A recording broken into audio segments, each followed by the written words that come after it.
Guys, so yan na nga yung pangako ko. So, kailangan ko palang tingnan ang loob ng compressor na 'to. So, dahil hindi ko man talaga nakikita pa kung anong laman ito in person na, in actual. Sa mga video-video may nakita naman tayo pero mas maganda pa rin yung actual na makita. O, so yun na nga, minekis-mekis ko na, gumamit ako ng grinder. So, akalain nyo nga, ilang grinder ako ditong balas. Siguro mga 5. Bago pa ito na baklas. So, sobrang tigas pala talaga niya kasi makapal pala yung bakal nito, guys. So, yun nga, dahan-dahan. Siyempre, safe pa rin. Naka-gloves tayo, naka-fully gear tayo sa mukha. Siyempre, matalisgan tayo ng mga no.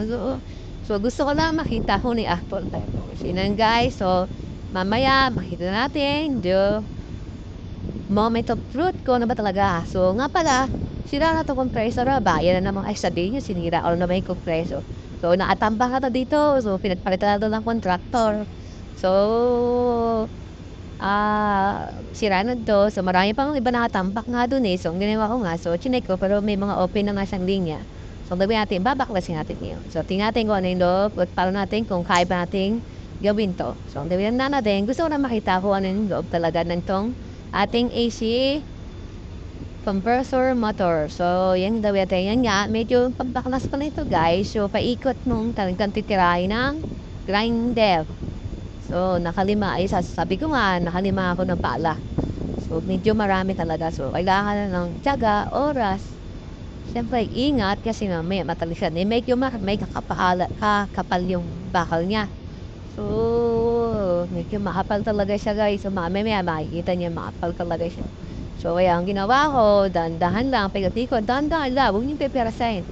So, imirap siya kasi nakaangari sa grinder, guys, di ba? So, mamaya makita natin yung moment of truth, kung ano ba laman ito. So, makita rin natin kung ano yung nagka-problema sa motor. So, kung nagkasira, so, ayan na guys, abak mas kinasi na, the moment of truth. Yan na nga, eto na guys. Charan! Tingnan, wala gloves. So, ito, yan na talag. The moment of truth. Kabuha mo lang ng gloves. Wait lang, yan na po. The moment of truth. Charan! So, yan guys. Yun naman ang log niya, bo. Nakita nyo kung gaano kakapal yung bakal na binaklas na grinder ko, diba guys? So, kung makikita nyo guys, medyo malinis naman siya, diba? Nakita nyo yung motor. So, pero pagbukas ko talaga, amoy sunog talaga siya guys. Ang pangit ng amoy talaga. Sunog. So, nakita ko sa ilalim, may sunog talaga siya na white. So, may open na siguro talaga to. So, at talaga siya guys, ang baho na amoy niya, sunog na sunog.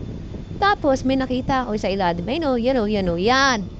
Yan o, ano kaya yan o? So, may connection siya. Hindi ko rin alam ang tawag yan guys. So, mamaya, ipapakita ko. So, yan na yung kasama ko pala. Nagagawa ng cylinder. So, yun na, tinanggal ko na yung motor. So, ito na yung laman niya. So, yan na, oh. Diba? So, yun na yung laman niya, guys. So, sa loob. Yan na yung amigo to. Yan na, oh. Diba? So, mamaya, babaklas. Hindi ko mabaklas pala yan, matigas. So, yan yung motor. Naiwan dun yung, diba? So, yung mechanical type niyan, dun din naiwan. So, ito sa loob. Yan, ano ba yan? Alam niyo ba yung ano yan? Hindi ko alam ng tawag. Yan. So, yun nga, pinakita ko lang sa inyo anong loob. At least ako, actual ko nakita rin. So, mahirap siya gawin talaga. So, panahon, oras, kailangan mo rito. Pagbaklas pa lang, naku, Diyos ko po, dalawa kami nagbaklas ng motor na yan. At tigas niya. Takitawag gano'n kakapal yung, bakal. So, yan. Hindi ko alam ang tawag yan. May baklasin ko, mapakita ko sa inyo. Diniligwis ako. Mabaho kamay guys. Sunog talaga siya. Yung kulog na sunog ang mahamay bilit na loob. So, yan ang loob niya. Yan yung laman ang loob ng ating compressor. So, yan. Mamaya ba? Hindi ko na ba? Bakit bukas ko na ba baklasin ng diyan? So, bukas naman. So, tama mo lang. Nakita ko lang anong loob niya. So, naiikot naman siya. Tingin ko, okay naman yung bearing niya. Nasunog na siguro yung motor. Bumigay na siguro yung motor kasi may sunog yung motor sa kabila.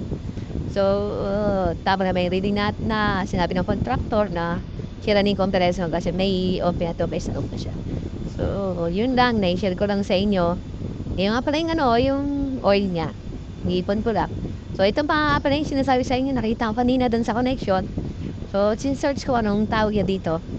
So, may part number pero hindi ko siya makita ko anong tawag sa kanya. So, tingin ko parang connection lang din siya.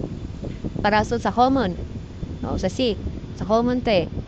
Sa common connection nakita ko to. So, yun lang. Maraming salamat sa inyo and have a nice day and